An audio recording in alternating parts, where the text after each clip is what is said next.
নমস্কার, learn English চ্যানেলে আরেকটা ক্লাসে সকল দর্শক বন্ধুদের স্বাগত জানাই। আজকে কিন্তু একটা খুব গুরুত্বপূর্ণ বিষয়ের উপরে ক্লাসটা হতে চলেছে। আপনারা বোর্ডে দেখতে পাচ্ছেন লেখা আছে how to practice English speaking at home after board exams. Board exams মানে কি, যারা মাধ্যমিক, উচ্চ মাধ্যমিক বা অন্যান্য দেশেরও যে বোর্ড এক্সামগুলো থাকে সেগুলো হয়ে যাওয়ার পরের ধাপে যখন ভর্তি হব বা নতুন ক্লাস আরম্ভ হবে তার আগে কিছুটা সময় আমাদের হাতে থেকে যায়। তো সেই সময়টা আমরা কিন্তু সদ্ব্যবহার করতে পারি, করি না যে তা না, অনেকেই করি, বিভিন্ন কাজে করি। কেউ গান শিখি, কেউ আঁকা শিখি, কেউ সাঁতার শিখি, কেউ শরীরচর্চা করি, কেউ ইংরেজি চর্চাও করি।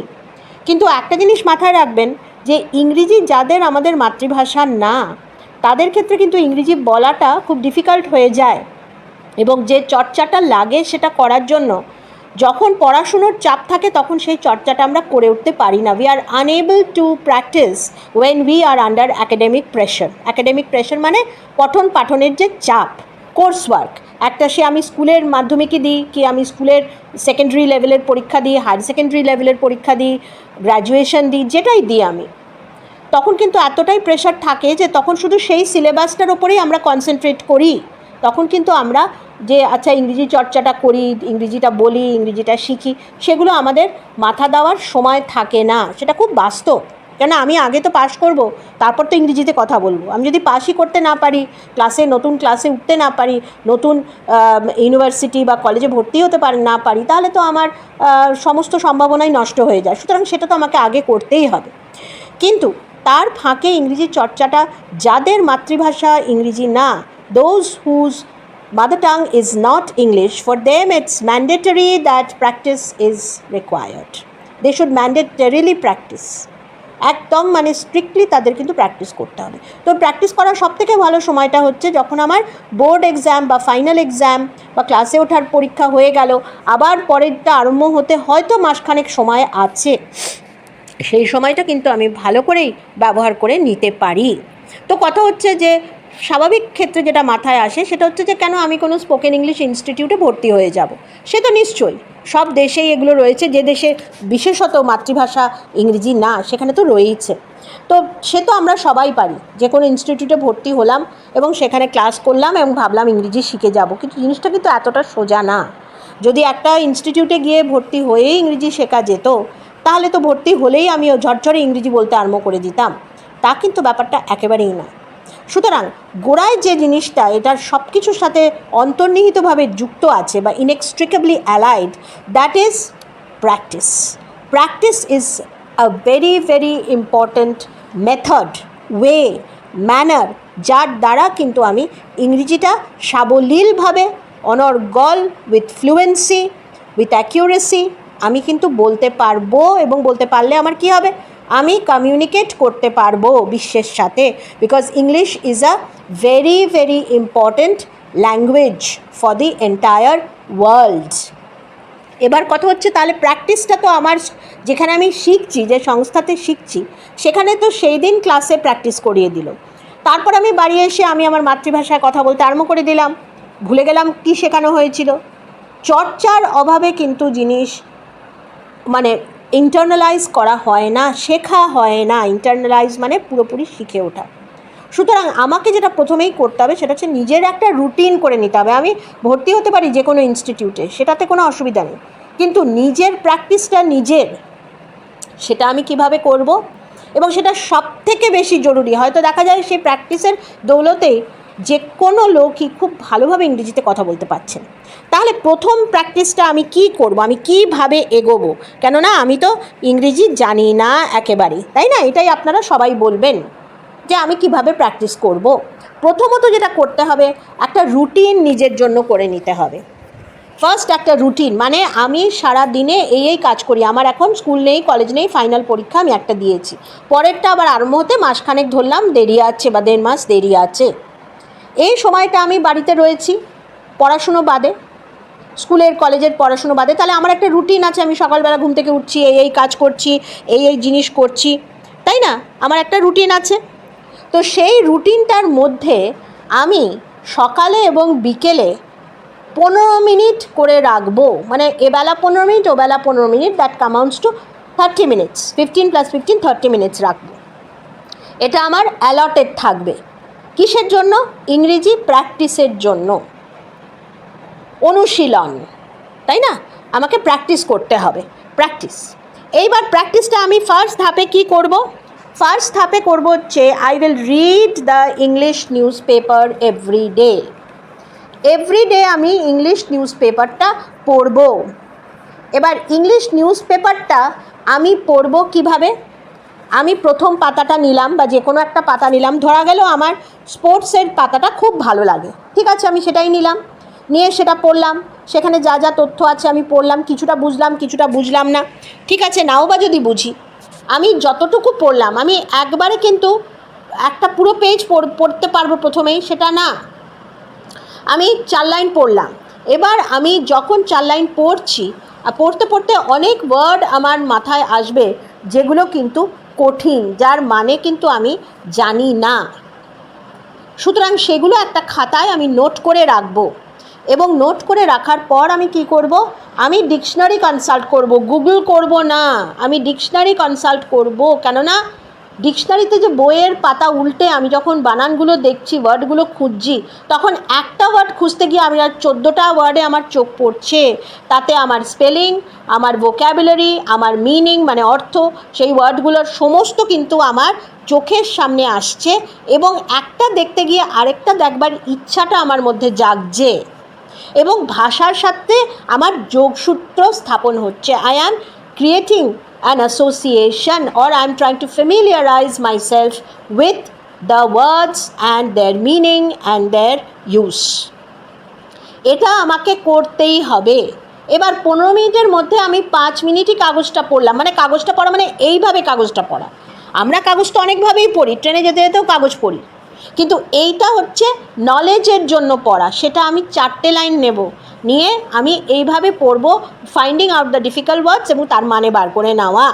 এটা গেল একটা, এটা দুবেলাই করব আমি। প্রথমে আমি 2 লাইন পড়ব, এই কাজটা করব, তারপরে 7 দিন বাদে দেখব 3 লাইন পাচ্ছি, 4 লাইন পাচ্ছি। এটা একটা মানে একটা কাজ আমার রুটিনের মধ্যে। তারপরের কাজটা কি? তারপরের কাজটা হচ্ছে choose a topic and speak at least 2 minutes, then increase this up to 5 minutes. মানে যে কোনো একটা টপিক, যেমন আর্লি মর্নিং। আর্লি মর্নিং এই মানেটা আমরা সবাই জানি, আমরা বাংলায়, আমাদের মাতৃভাষা বাংলা হলেও আমরা কিন্তু আর্লি মর্নিং কি সবাই জানি। তাহলে তার উপরে আমি 2 মিনিট কথা বলতে পারবো না? 2 মিনিট না পারি 1 মিনিট, 4টে সেন্টেন্স না পারি 2টো সেন্টেন্স। বোঝা গেল? কিভাবে বলবো? আপনারা এক্ষুনি জিজ্ঞেস করবেন যে আমরা একা ঘরে বসে কথা বলবো। অবশ্যই একা ঘরে বসেই কথাটা বলবেন, পড়ার ঘর যেটা আছে, বা নিজের বেডরুমে বা নিজের ড্রয়িং রুমে, যেখানে স্বাচ্ছন্দ্য ফিল করেন, তাই না, নিজেই কথা বলবেন। আমি তো কানে লাগিয়েও তো আমরা কথা বলছি, ব্লুটুথ লাগিয়ে রাস্তায় যেতে যেতে কথা বলতে বলতে যাচ্ছি ফোনে, এটাও তো করছি, তাহলে কেন পারবো না, তাই না? সুতরাং আর্লি মর্নিং নিয়ে নিলাম, এই টপিকটা খাতায় লিখলাম, আজকের ডেট দিলাম, দিয়ে স্পিচ ওপরে লিখে বা স্পিকিং লিখে আর্লি মর্নিং লিখলাম, লিখে আমি চুপ করে তার ওপরে কথা বললাম 2 মিনিট। ঘড়িটা রেডি রাখলাম। প্রথমে 2 মিনিট পারবো না, আমি বোর্ডে 2 মিনিট লিখেছি, 2 মিনিট লিখেছি বলেই যে আপনারা 2 মিনিট পারবেন কথা বলতে, তা কিন্তু না। আপনারা হয়তো 1 মিনিট পারবেন, এবং সেটাও ফল্টারিং, মানে থেমে থেমে চিন্তা করে করে হোক, সেটা, তাতে ঘাবড়াবার কিছু নেই। প্রথম 7 দিন যদি এইভাবে করেন, তারপরে দেখবেন আপনি 2 মিনিটের জায়গায় 3 মিনিট পাচ্ছেন, 4 মিনিট পাচ্ছেন, আপনার ইচ্ছেটা জাগছে। হয়ে গেল, এটা একটা। সকালেও এটা করলেন, বিকেলেও এটা করলেন। তারপরে কি করলেন? তারপরে যেটা করলেন সেটা হচ্ছে 5টা, মিনিমাম 5টা, ম্যাক্সিমাম 8টা।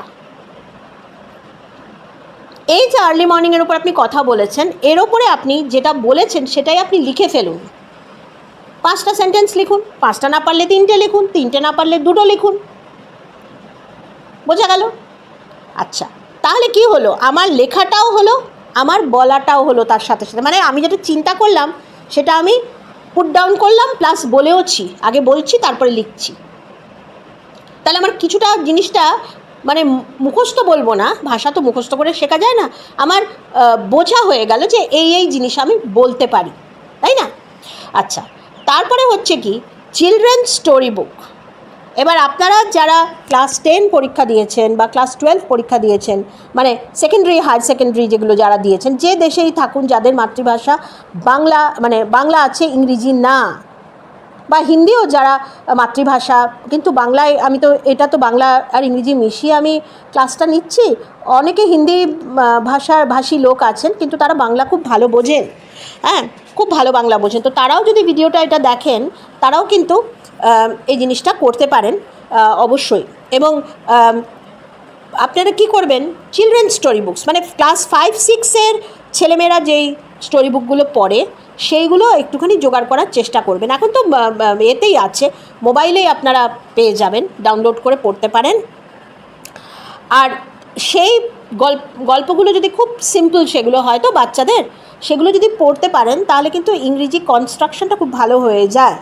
যেমন সিম্পল রাজা রানীর গল্প, যেমন সিন্ডারেলার গল্প, যেমন স্নো হোয়াইট 7 ডোয়ার্ফসের গল্প, এইগুলো যদি প্রথম থেকে পড়েন তাহলে এখানে খুব সিম্পলভাবে ইংরেজিটা লেখা, কারণ বাচ্চাদের জন্য তো, তারা যাতে বুঝতে পারে, সেইগুলো পড়তে পড়তে কিন্তু সিম্পলভাবে সেন্টেন্স কনস্ট্রাকশনের আইডিয়া হয়ে যায়। সুতরাং সেটা কিন্তু মাস্ট। তারপরে যখন আপনি দেখছেন যে সেইটা আপনি বুঝতে পারছেন, তখন আপনি হায়ার লেভেলে যান। এর থেকে একটু হাই লেভেলের ক্লাস 8-9-এর ছেলেমেয়েরা যেই ইংরেজি বইগুলো পড়ে, যেমন এনিট ব্লাইটন, হ্যারি পটার বা অন্যান্য কিছু, সেগুলো পড়তে পারেন, কোনো অসুবিধা নেই। কিন্তু প্রথমে শুরু করবেন এই ইজিটা দিয়ে। তাছাড়া হচ্ছে ইংলিশ পডকাস্টগুলো আজকাল সোশ্যাল মিডিয়াতে প্রচুর আছে, সেগুলো শুনুন। ইংলিশ নিউজ শুনুন। ইংলিশ নিউজ প্রত্যেক দিন 2 মিনিট করে, নিউজ শোনার জন্যে না, ইংরেজিটা শোনার জন্য। কেন কি, আমরা কানটা আমাদের যত সেট হবে তত ভাষা আয়ত্ত করতে আমাদের সুবিধা হবে। কেন, আমরা মাতৃভাষাও তো শুনেই শিখেছি। মাতৃভাষা তো কেউ আমাদের প্রথমে লিখতে শেখায়নি, কেউ আমাদের বলতে শেখায়নি। আমরা আমাদের পারিপার্শ্বিক লোকেদের সাথে মিশতে গিয়ে, কথা বলতে গিয়ে, বা পরিবারের লোকজনের সাথে কমিউনিকেট করতে গিয়ে আমরা শিখেছি। We have learned the language by listening to our relatives, our family members, and that is how we have picked up our mother tongue. We have never been taught. Okay? So naturally, আপনাদেরও কিন্তু সেইভাবে ইংরেজিটাকে সেই জায়গাটায় নিয়ে যেতে হবে, তবে না ইংরেজিটার মধ্যে প্রফিসিয়েন্সি আসবে বা উন্নতি আসবে। সুতরাং শুনতে হবে অনেকটা ইংরেজি। শুনবো কোথায়? আমার চারপাশে, আমি যদি এমন একটা দেশে থাকি যেখানে ইংরেজি মাতৃভাষা না, সেখানে তো আমার শোনা, সবসময় তো লোকে ইংরেজিতে কথা বলছে না, হিন্দিতে বলছে, বাংলায় বলছে, অন্যান্য ভাষাতে বলছে, সেখানে তো জিনিসটা অসুবিধা হয়ে যায়, তাই না? সুতরাং শুনবো কোথায়? ইংরেজি নিউজ শুনি, পডকাস্টগুলো শুনি, সেগুলো আমার ইয়ার ট্রেনিং দেবে। ইয়ার ট্রেনিং মানে কানের সাথে সেট হবে ভাষাটা। That's very very important. তারপরে যেটা আসছে, আপনি যখন দেখলেন যে আপনি একটু একটু বলতে পারছেন, তখন আমি যেটা লক্ষ্য করি অনেক স্টুডেন্টের ক্ষেত্রে, যে তারা কিন্তু খুব, দে ফিল ভেরি শাই। বাবা বলবো, আমার যদি ভুল হয় তাহলে কি হবে, তাহলে তো আমি পারলাম না। তো পারবেন না তো বটেই, পারবেন না বলেই তো এই ক্লাসটা তো তাদের জন্যেই। যারা পারছেন ইংরেজিতে খুব ভালো বলতে লিখতে, তাদের জন্য তো আর এই ইংরেজি শিক্ষার ক্লাসগুলো না। বা আপনিও কোনো ইনস্টিটিউটে ভর্তি হবেন না, আপনি দারুণ ইংরেজিতে হন, আপনি গিয়ে সেখানে পড়াবেন কিন্তু পড়তে যাবেন না, তাই তো? সুতরাং শাই ফিল করে তো কোনো লাভ নেই, আপনি জানেনই আপনি পারবেন না। শাইনেসটাকে ত্যাগ করে আপনাকে বলতে হবে, তবে আপনি কিন্তু ইমপ্রুভমেন্ট পাবেন। আর উইল পাওয়ার, ইচ্ছে এবং প্রচেষ্টা, দুটো কিন্তু ভীষণ ভীষণ, এটা কিন্তু নতুন কিছু না, এটা সমস্ত কাজের ক্ষেত্রেই কিন্তু ইকুয়ালি প্রযোজ্য। It's applicable absolutely that you have to have the willpower, the tenacity and the earnestness মানে ইচ্ছাটা চাই যে না আমি শিখবো, আমি ইংরেজিটা ভালো করে শিখবো, এটা আমার কাজে প্রত্যেক লোকের লাগবে। সুতরাং বোর্ড এক্সামটা শেষ করে যারা ইংরেজিতে একটু কাঁচা আছেন তারা কিন্তু বসে কখনোই থাকবেন না। আর আরেকটা কথা বলে দিই, আমার ভিডিওর ডেসক্রিপশনে কিন্তু আমি অনেক বই, কম্পিটিটিভ এক্সামের বই, তারপরে অনেক ইংরেজির ভোক্যাবুলারির বইগুলো লিঙ্ক পোস্ট করে থাকি। এটা কোনো প্রমোশনাল ভিডিও না, এটা কিন্তু এমনিই দিয়ে থাকি, কেননা যারা এটা শুনছেন তাদের হাতের কাছে বইগুলো থাকলে কিনতে পারলে সুবিধে হয়, এটা মাথায় রেখেই দেওয়া। সুতরাং সে একটু চেক করে নেবেন। আর আরেকটা হচ্ছে যে যাদের ইংরেজি কথা বলতে অসুবিধা আছে, এরকম অনেকেই আছেন আমার এই চ্যানেলের ভিডিওগুলো দেখেন, যারা নতুন আছেন তারা সাবস্ক্রাইব, শেয়ার, কমেন্ট, লাইক করবেন অবশ্যই। আর যারা পুরনো ভিউয়ার্স তারা সাবস্ক্রাইবড আছেন, তারা তো ভিডিও দিলে তারা পাচ্ছেন। সুতরাং যারা প্রত্যেকেই দর্শক বন্ধুদের আমি এটা কিন্তু অনেস্টলি রিকোয়েস্ট করব যে আমি 1 মাস থেকে 1.5 মাসের একটা মানে কোর্স চালু করতে যাচ্ছি, যেটাতে কোর্স বলবো না, এটা একটা মানে আপনাদের যাদের কথা বলতে ডিফিকাল্টি আপনারা ফিল করেন ইংরেজিতে, তারা কি করবেন, তাদের জন্য এই কোর্সটা। এবার প্রশ্ন হচ্ছে যে কীভাবে রেজিস্টার করবেন। আপনারা কমেন্ট বক্সে আপনাদের নাম এবং ফোন নাম্বার লিখে দেবেন আমাকে, আমি যোগাযোগ করে নেব এবং বলে দেব কিভাবে ক্লাসগুলো হবে। আপনাদের যে ডিফিকাল্টিগুলো আছে সেগুলো নিয়ে একটা সেশন, হ্যাঁ, এবং সেটা গুগল মিটে হবে, সেগুলো সমস্তই বলে দেবো। তার কোর্স ফি কত, কী ইতিবৃত্তান্ত সমস্ত কিছুই আমি জানিয়ে দেব। কিন্তু আপনারা যারা ইন্টারেস্টেড তারা আপনাদের ফোন নাম্বারগুলো এবং আপনাদের নামগুলো এবং কোথা থেকে আপনারা মানে যোগাযোগ করছেন এগুলো কমেন্টে অবশ্যই লিখবেন। তাহলে আমি তাদের সাথে আমি যোগাযোগ করে নেব এবং সম্পূর্ণভাবে বলে দেবো যে ক্লাসগুলো কোর্সটা এই ডিফিকাল্টি নিয়ে, মানে ডিফিকাল্টি ওভারকামিং কোর্স এটা। তো এটাকে আপনি ইংরেজি মানে স্পোকেন ইংলিশ কোর্সও বলতে পারেন বা any name you can call it, but it is for doing away with the difficulties in speaking English. মানে কীভাবে করবেন এবং কী কী ডিফিকাল্টি হয় এগুলো নিয়ে একটা আলোচনা। এটা একটা ছোট্ট কোর্স, 1 মাস থেকে 1 মাস সোয়া মাস মতো, মানে 1 month and 15 days বা 1 month ডিপেন্ডিং আপন স্টুডেন্টস কীরকম হবে, মানে যারা এনরোল করবেন তারা কীরকম হবেন সেটা দেখে আমি 1 মাস থেকে 1 মাস 15 দিন এরকম কোর্স, ছোট্ট একটা কোর্স, যেটাতে আপনাদের ডিফিকাল্টি যা ইংরেজির হচ্ছে সেগুলো নিয়ে আপনারাও বলবেন এবং আমি সামনে সেটাকে নিয়ে ডিল করবো। আমি লাইভ করছি না, কারণ এটা কোর্সে লাইভ হয় না, সুতরাং আমি গুগল মিটে তাদের নিয়েই ক্লাসটা করবো। It's not for everyone, live করলে ইট বিকামস ফর এভরিওয়ান, সেই জন্য লাইভ আমি করছি না। I will call them in a Google Meet এবং আপনাদের সেই কোর্স 1 মাস বা 1 মাস 15 দিনের জন্য কত পেমেন্ট করতে হবে, কিভাবে পেমেন্ট করতে হবে সেটা আমি জানিয়ে দেবো, ঠিক আছে? কিন্তু আপনারা যারা ইন্টারেস্টেড তারা আপনাদের ফোন নাম্বার এবং নামগুলো অবশ্যই কমেন্ট বক্সে লিখবেন, যাতে করে আমি কন্ট্যাক্ট করে নিতে পারি। আজকে এই অবধি, পরের ক্লাসে নতুন একটা ভিডিও নিয়ে আসবো।